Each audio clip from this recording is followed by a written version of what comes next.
These are our last Big 12 football power rankings for the season. Can't believe it. Welcome in. I'm Pete Mundo. HeartlandCollegeSports.com is where you find us covering the Big 12, and we are so grateful you're here and a part of the show. So every single week since week one, we've been counting down from worst to first our Big 12 power rankings. Well, it's championship week, and that means it's time for the final power rankings. We've got only two teams playing this week, so it's going to be pretty obvious who's number one after Saturday, either Oklahoma State or Texas. So let's do this for one final time. Welcome in. Hit the thumbs up button on YouTube. Subscribe to us on the podcast. We so appreciate you being here all season long and being a part of the show. And let me just point out, we're not going anywhere when football ends. By the way, there's still a month of football to go. Championship week, bowl games, there's going to be a lot of fun to be had. But if you think we go anywhere after football season, then you haven't been around long enough. We're not going anywhere. That being said, let's count it down from worst to first in the Big 12 this week. And remember, we put extra emphasis on who you've beaten and what you've done this most recent week. Dead last in the power rankings this week, the Cincinnati Bearcats. They come in at number 14. They get blown out by Kansas in their final game. At home, it was ugly. It was hideous, for that matter. Gave up almost 12 yards per play to the Jayhawks. And Cincinnati also is only a one-win Big 12 team this year, and they come in at number 14. At number 13 in the power rankings, Baylor. Ugh. What an ugly season. Even when they almost had a win, they were this close to getting actually a decent win against West Virginia. They screwed the pooch. They gave up the late touchdown, the only score for the Mountaineers in the second half, and they end up losing the game. And Dave Aranda, he just saved his job by the skin of his teeth. Dave Aranda kept his job for 2024. It's the right move, as I noted, but still. It was not looking good there for a period of time for Dave Aranda, but he's hanging on to his job despite a terrible season for Baylor. It was brutal all around. At number 12 in the power rankings, Houston. So this is the first change we've got. Baylor and Cincinnati were 13-14 each of the last 2 weeks. Houston goes down from 11 to 12, and they fired Dana Holgorsen, of course, on Sunday. Well-deserved as far as I'm concerned. Dana Holgorsen was not the guy to move this thing forward. He was not going to be the answer at quarterback for this team and for this program. So at quarterback as head coach, Dana Holgorsen might have been better off being the quarterback. Now that I think about it, he couldn't have done a worse job than he did as head coach. Oh boy, there's a brain fart for you, but we made it work. So he couldn't have been the quarterback, and he wasn't a good head coach. So Dana is out.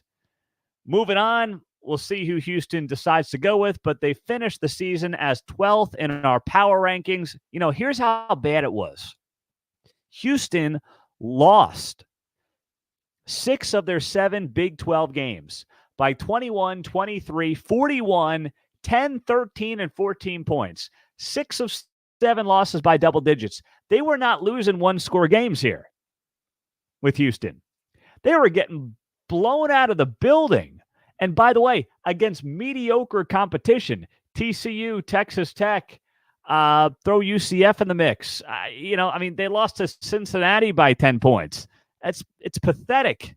No offense, Cincinnati, but you're Houston losing by 10 points to the Bearcats. That is pathetic. So they finished 12th in the power rankings this week. At number 11, BYU. BYU closed the season strong. They took on Oklahoma. They took on Oklahoma State. They took both of these teams down to the wire. They only had to win one to get to 500, to get the bowl eligibility, and they couldn't do it. But they put themselves in that spot with some bad losses throughout the season. They played well those last 2 games. I give them a lot of credit. But, listen, as I said on the show on Saturday night, don't take it personally, BYU, that every Big 12 fan was rooting against you and for Oklahoma State, because the old school Big 12 fans did not want to see a Red River rivalry to end the Big 12 football season and the Big 12 careers for both of these programs. They didn't want to see it. So it's nothing personal. It was only business, as they say. But BYU playing some good football. They move up from 13 to 11 in the power rankings this week. At number 10 in the power rankings, TCU. One of the most disappointing seasons in the Big 12. And I'll tell you what, I mean, you tell me right now on YouTube Live or Facebook Live, I'd be curious, who is the biggest disappointment in the Big 12 this season? I would say it's some combination of TCU, Texas Tech, and Baylor. And you can make the argument it's any of those three. I could make the argument for TCU coming off a national championship game, not even getting to a bowl game is pathetic. Baylor wins 3 games, loses some just terrible games. And then Texas Tech's a team I thought could compete at the top of the Big 12, and, they're lucky to be bowl eligible by the end of the season. But TCU, when you look at this team and the fall from last year to this year, Sonny Dice got him to a national title. He didn't forget how to coach. They just didn't have the guys to get it done this year, and they had a lot of misses in that transfer portal. Corey says he'd lean towards Baylor. Listen, I put a gun to my head between these three. I would say Baylor as well. When you're as bad as they've been, you go 3-9. But, you can make the case for any of them. All three of those Texas schools had just terrible seasons and woefully underachieved. TCU's 10 in the power rankings. At number 9, UCF closing the season strong. One of the hotter teams in the Big 12, winning 3 of their final 4 games in impressive fashion to get to bowl eligibility. And when you think about the close losses for UCF, they lost 3 games by a combined 4 points. Baylor, that insane comeback by the Bears, Oklahoma, Texas Tech. 3 losses by 4 points. A bounce here or there, and UCF could have gone 7-5, 8-4, heck, 9-3. This team under Gus Malzahn is going to be in a very good position going forward. So UCF comes in at 9th in the power rankings this week. At number 8, Texas Tech falling from 6.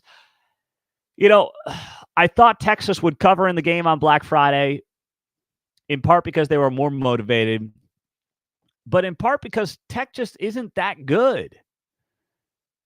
I mean, every time you watch them, it's like, they're an okay team, and Texas is darn good, and Texas blew their doors off by 50 points on Friday. Joey McGuire will take the next 3 weeks to coach up for bowl eligibility. It's always good to have that bowl game, get the extra practice time and all that stuff. It's great. It's good for the team. It's good for next season. I like all of that. But let's be honest, Texas Tech did not come close to meeting their expectations this year. And Friday was just another example of that. I mean, it wasn't even a ball game. So Texas Tech, number 8 in the power rankings this week. At number 7, West Virginia. It was the most Neil Brown thing that this team was on the verge of being 8-4 and nearly blew a game to 3-8 Baylor. But they got it done. They came back, got a win. Credit to Neil Brown. I mean, what a year. You can make a case for Neil Brown as Big 12 Coach of the Year. And I will add that we are going to announce our all Big 12 team this week. So keep an eye out for that at heartlandcollegesports.com.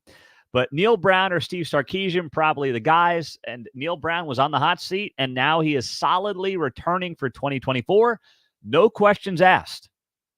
He's got the quarterback. And I don't think Eric Green's great, but when he's running the ball effectively, he's got a good dual threat quarterback. He's got to work on his passing game, but he's got some good running backs to work with. So West Virginia, number 7 in the power rankings this week. At number 6, the Kansas Jayhawks, first 8-win season in 15 years.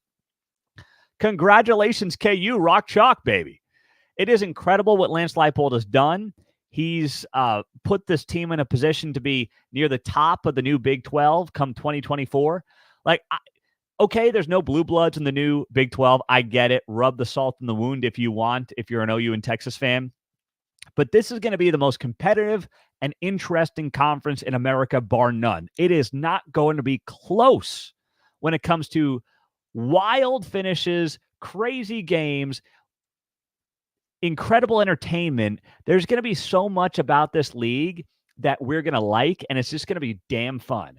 And Kansas is going to be in the mix for the foreseeable future under Lance Leipold. There's no doubt in my mind about that. KU finishes 6th in the power rankings as we roll through those. At number 5, let's hit the top 5. Kansas State at number 5. Now, they lost a stinker against the Cyclones. That was ugly on Saturday night. You give up 42 points on 35 plays. Iowa State got 10 first downs. Oh, my goodness, that was hideous. But you know what? You had a very good season. You didn't defend the Big 12 title like a lot of us thought you might. But in the end, it's not a huge step back. No one's going to look at Kansas State and say, well, 8-4, sheesh. I don't know about these Wildcats under Chris Kleiman. No one's going to say that. So it wasn't the season that I expected. I thought they'd get back to Arlington, but heck, they were a game away from doing that. So K-State's 5 in the power rankings. Number 4, Iowa State coming on late. Oh my goodness, winning Farmageddon, 7-5. Abu Sama, 3 touchdown runs of over 60 yards. Dude was awesome on Saturday night. And here's the thing. If you have not been watching Iowa State, you are missing out. This team got better and better and better as the season went on. They lost to Oklahoma by 30. If Iowa State played OU today, neutral site, I bet you OU's favored by a touchdown. They're not losing that game by 30 points. They have gotten significantly better as a team. The defense, I know it wasn't on display in that weird snow game. The defense has continued to come on strong under John Heacock. The offense with a lot of young guys, Rocco Beck, Abu Sama, we saw them all play out over the weekend. The ceiling is really high for this team, and they are going to be a force to be reckoned with in the Big 12 starting next year. In fact, I think they should be a dark horse in the Big 12 for 2024. So there you go with Iowa State at number 4. At number 3 in the power rankings, Oklahoma finishing up the season with a dominant win over TCU. Now, for OU, they still have got to be kicking themselves over the way that Kansas and Oklahoma State game went earlier in the month. This team, especially the last 3 weeks, I mean, it's clearly a top 10 team in the country, but they had a mid-season slump. It happens to the best of them. But OU number 3 in the power rankings this week. At number 2, the Oklahoma State Cowboys storming back down 24-6 against BYU, winning in double OT, and punching that ticket to a Big 12 championship game where they will take on the number 1 team in the power rankings this week, as you would imagine, the Texas Longhorns. 50-point blowout at Tech. They are in control. They still have hopes of a college football playoff appearance. So there is a lot going on and a lot that's going to be happening over the next few days. And we are here to cover it all at heartlandcollegesports.com. I'm Pete Mundo. Thanks, as always, for being a part of the show. We appreciate you being here.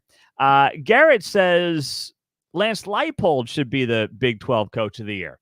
You can make the case for Neil Brown, Lance Leipold, Steve Sarkisian. Those are the guys that would come to mind when it comes to Big 12 Coach of the Year. But I would give it to Steve Sarkisian. He would be my choice. How long have we talked about Texas being back? They got all the talents. This is the year. Sark has this program in a really good place, and he's done it in very impressive fashion. You beat Alabama on the road. You have one loss to Texas in the Red River game where OU had to drive down on a game-winning drive to get the win. Sark would be my guy. And I know. I'm a Big 12 guy. I'm not supposed to give any credit to OU and Texas, but I'm a straight shooter. I've said that for a long time. I'm going to call it even with those teams, and I would give it to Sark. He would be my choice for Big 12 Coach of the Year. So that's just how it goes. Welcome in. If you're just joining us on YouTube, hit the thumbs up button there at the, you see it right there at the bottom of the screen. I'm pointing to it right now. Hit that thumbs up. It helps this show tremendously on YouTube, and subscribe as well. That way you never miss a show. We're going to have a lot of great shows coming your way this week. I mean, we've added hundreds of subscribers just in the last few days. So make sure you're part of that. We are growing this channel every single day, and it's because of you that we're able to do that and have these great and fun conversations on YouTube, on Facebook, on the podcast. So thank you for being a part of the show. Now, the transfer portal is chaotic. Have you seen what's going on already in the transfer portal? Will Howard, Kansas State, hits the portal, the quarterback. Now, if you didn't see it, Will Howard was walking off the field on Saturday night in Manhattan after the loss to Iowa State, and he was pretty emotional. And a lot of speculation began that was because he knew this was his last game with Kansas State. He knew that he was going to be going somewhere else. And I don't know how much of this is Will Howard. I don't know how much of this is K-State. But remember the world that we're in right now, the NIL world, the pay for play. It was all supposed to be about what? Hey, let's let a kid get an endorsement from a car dealership. That's not what it is. It's the Wild West. It is dishing out direct dollars to players. So now that's the game everybody has to play. And if you're Kansas State and you've seen Avery Johnson and you've seen Will Howard, you're not picking Avery Johnson over Will Howard, but you've got a few more years with one guy and you've got one more year with the other. Which one are you taking? And by the way, you can't afford to keep both. That's the other part of the equation here that can't get overlooked. You can't afford, yes, literally, monetarily afford to keep both. I don't know the price tag on some of these guys. I have no idea, but it's not cheap. And Kansas State is not Georgia. Kansas State is not Texas. Kansas State is not going to pay and cannot pay the kind of money that they would have to pay to keep both of these guys on campus. And this is a reality now of the transfer portal. Things are changing. You're not going to have the experienced backup quarterback anymore. Here's what you can have. If you're a team like Kansas State, I mean, take the high-end blue bloods out of it. The team like Kansas State that's a really good top 25 program, but doesn't have that top-tier money. They can have a quarterback who's got experience, who they pay a little money to, who they get a little coin to, and then they got to hope they got a guy behind them that can play. Because if you got two guys that can play, those guys want to get paid, and they want to go play somewhere. And that's what's going to happen now going forward. Guys are going to look at this not just about football, but also as a business decision. It's a business. These guys are working with agents now. It is changing in front of our eyes. And I'm not sitting here saying that Will Howard's going for a money grab or anything like that. That's not what I'm insinuating. But what I'm suggesting is this is the way of the future in college football, especially at a program like Kansas State, where you've got two quarterbacks who can both win you games at the Power 5 level. The odds of you being able to keep both of those guys are slim to none. And that's what we are going to see more of across the college football landscape, especially with certain programs. So Blake Shapen, the Baylor quarterback, enters the transfer portal. He's gone. Now, that's not as big of a deal to me because I said it on the show over the weekend. Blake Shapen was regressing as a quarterback over the last couple of years. I mean, this guy was helping this team win a Big 12 title in 2021, and now I look at him, and I know he doesn't have the best offensive line, and, there's certainly some issues with the team that weren't there 2 years ago.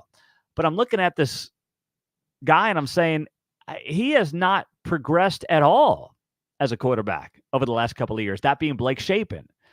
So Blake Shapen may just see the writing on the wall. He may just realize it's time for me to get a fresh start, get a new change.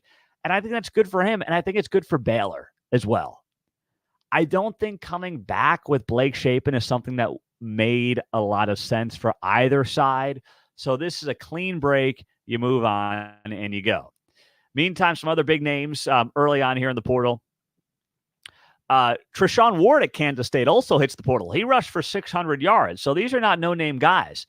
We expected this. Cartavius Norton, Iowa State, also going to the transfer portal.